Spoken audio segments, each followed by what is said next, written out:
What's up, everybody? Keith Mitchell here, still at PAX East 2020. I'm still inside the Indie Megabooth, and like I said before, this is one of my favorite places to be inside of PAX because you run into all sorts of different kinds of games you've never seen before.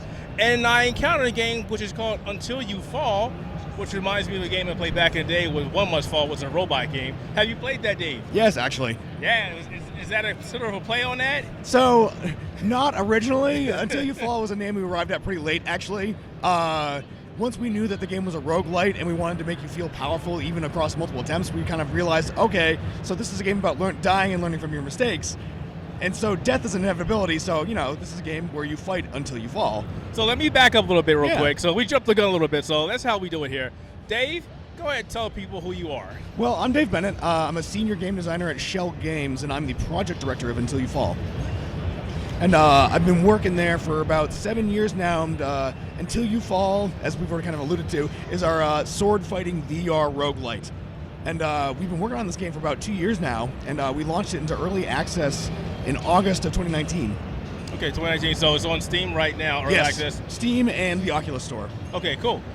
So I gotta say, first and foremost, VR has been one of my, I don't want to say passing interest, it's something I've fallen in love with. I'm playing with the PlayStation VR, then the Rift, then the Rift S, which I've had on a shelf for months until I finally took it down. I've fallen in love with VR, and I'm glad to see that there are more games like this coming to the VR space. What made you guys develop a VR sword fighting game in the first place? Well, our previous title, I Expect You to Die, I don't know if you've heard of that one. I have not. So that's a kind of escape the room, spy, puzzler, thriller kind of game. Okay. And that was kind of our first, most well-known title. But even before that, we've worked on a bunch of different weirder VR experiments. But with the release of I Expect You to Die, we kind of wanted to push VR further and see if we could take a high-intensity action game and make it, awesome in VR, but still keep it accessible and without giving you motion sickness. Okay, I will say you did a good job because this one did not give me motion sickness. There is a game I won't mention, which is a very popular AAA game that came out not too long ago, and I can only play the game in 20-minute segments because it gets me turned all around, and I just lose it. I cannot play it. It's a great game, though. Oh, yeah, no, as someone that suffers dreadfully from motion sickness in VR, it was super important for me personally, but also just as a studio, we really care about accessibility and trying to ensure that anyone that plays this game can feel awesome. So let's talk about this game. So as I played it, I went against different hordes of enemies that were trying to take my head off with swords. Yep. What can we expect with the full game of this? So, with full game release, we're kind of at the point now where most of the content that we want to have in the game is in the game. We have our first dungeon, it's called the Shattered Woods, and it's about 21 rooms long. It's randomly generated each attempt. There are 3 boss fights that are kind of fixed, but each time you defeat the bosses, those will stop respawning until you defeat the dungeon for the first time. But with that, there are 3 tiers of difficulty, there are 4 actual difficulty modes, and over a dozen weapons that you can unlock permanently and upgrade. Okay, cool. So I was going to ask you that. So we can get different weapons other than the sword that we had. Yep. Like, are they all sword based, or are they like daggers? And things like we have daggers. We got a mace. We have punching daggers, the guitars. Okay. We also have a big honking axe, which is awesome. And then we also just have some weirder stuff, kind of like offhand items that aren't really weapons, but they're kind of more like ornamental. They boost your stats, but you can't block with them. Okay. Blocking. Are you going to see a shield, perhaps? Sword and shield? We really want to. Right now, for 1.0, we're not really planning on it, but it's definitely something we're looking into. We tried to get around that with our super system. So, you didn't see it in the tutorial, but each weapon also has a magical ability called a super that just an awesome thing that kind of breaks the game.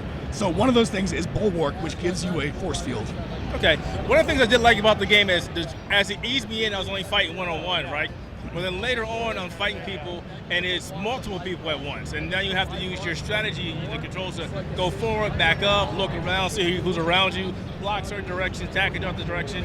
Yep. It was actually like you're actually playing or actually sword fighting. It was really fun. I enjoyed that aspect. Yeah. Now, I'm watching the gentleman right here play. Looks like he's at a harder level. Yes. What's he doing right now? So right now, he's still in the first tier of the dungeon. Okay. So he's gotten through the tutorial, and now he is fighting a knight, which is one of the first tier of enemies that you encounter after the tutorial. Okay. And the knight kind of teaches you a series of combo attacks, so kind of like how the boss at the end of the tutorial will just like flurries of attacks. This is the guy that kind of starts teaching you that concept of like, all right, 1, 2, 3, 1, 2 combos, and you just start learning the patterns of how to block those attacks.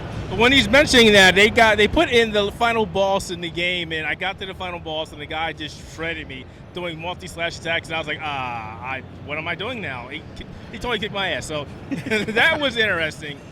What are you guys going for Until You Fall? What do you want the VR space to? If there's one thing to take away, what do you want to contribute to the VR space with this game? I mean, really, we just want as many people to try it as possible, for one, but also to really show people that this isn't a fad, this isn't a gimmick. We can make full-fledged experiences that are worth your time and money to be played in VR. And so, again, with the roguelite structure, we really wanted to make something that has legs and can be replayable, rather than kind of a one-and-done kind of fun demo experience. How long can we expect this game to be, and what kind of modes are you looking at throwing in here? So with the 1.0, we're probably looking at about, main path we've seen about 5 to 10 hours. That's pretty good. Yeah. The upper bound comes from the replayability of the different difficulty modes, the different weapons you can unlock, people that want to max out all of the weapons and then go for the achievements that we're going to be adding in 1.0, that kind of thing. But, lower bound 5 hours. All right. So your booth has been busy ever since the first day of PAX. Oh, for sure. How's the reception been so far about this game? Oh, they love it. I think the best part is that we have been so many people's first VR title. It's awesome to see them be like, okay, I don't know what to do. This looks a little too hardcore for me.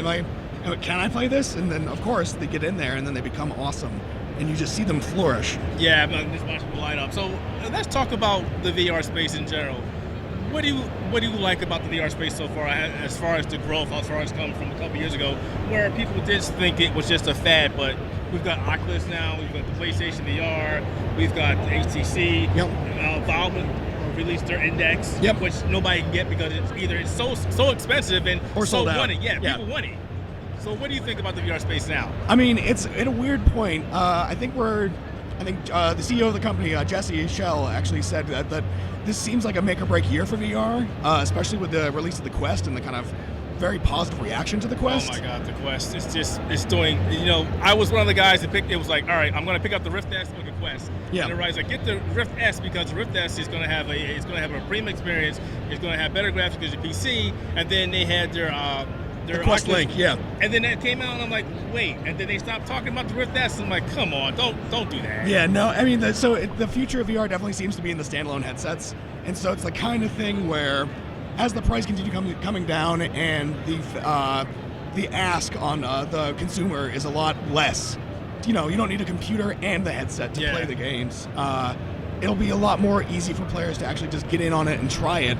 And I think that's where we're going to see hopefully this year, especially with assuming they can continue making more quests and meet demand. Yeah, we'll see about that. There's kind of a little problem right now, but even without that situation, the Quest sells. I mean, every time they come on stock, they're gone. Oh, for sure. They're instantly gone. Now I'm like, maybe I should buy a Quest. And don't get me wrong, I love the premium experience. You're never going to get that on the Quest, but the ease of jumping into a game anywhere in your house, go outside, it's an amazing idea. No, I personally love the Rift S, but yeah, I mean, the Quest feels like the natural evolution of everything. So this is where I have the developers, the people who are pitching the games here at PAX East and the Indie Megabooth. If you had one thing to say about your game to get somebody to play your game, your ultimate pitch, sure, what would it be? All right, let's think. No pressure.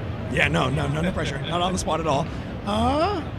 Well, if you like roguelites, if you like the idea of being a badass sword god... Who doesn't? Yeah, of course. And if you like neon hellscapes, as well as an awesome synthwave soundtrack, I think this is the game for you. The art direction is also pretty good, by the way. Oh, yeah, no. We really... It was, funny enough, it was the decision of a synthwave soundtrack that really pushed us in the more neon direction. We were originally going to go for a more straightforward fantasy style, but then once we decided on the synthwave, it was like, okay, let's try to marry these two together a little bit more, so everything's kind of this weird neon sci-fi meets fantasy blend. Yeah, I mean, I keep looking at even this splash screen looks very well done. It looks amazing. And now I want to play again, but I'm going to go home. I'm going to rest, obviously, because PAX is kicking my butt. Yep. And I'm going to pre-order. I'm going to pick this up on early access on Steam and play the hell out of it. Yep. And of course, we have a Discord that's very active, so if you are interested to give us feedback. What is that Discord? That is discord.gg/untilyouFall. You heard that, folks. Go ahead and check that out. This is a phenomenal game. I'm enjoying it. I'm watching the people play it, and they're having a lot of fun. This line is around the corner. It was earlier. It still is. And people, look at them. They're captivated. They're enjoying themselves. I can't say anything else. This game is amazing, guys. Amazing game. Amazing. Thanks so much. Good job, guys. Hey, thanks. All right, once again, everybody, it's Keith here at the Outerhaven at PAX East 2020. I'm probably going to get snagged again by somebody in the Indie Megabooth, but you know what? I love it. We'll talk to you guys later. Take care.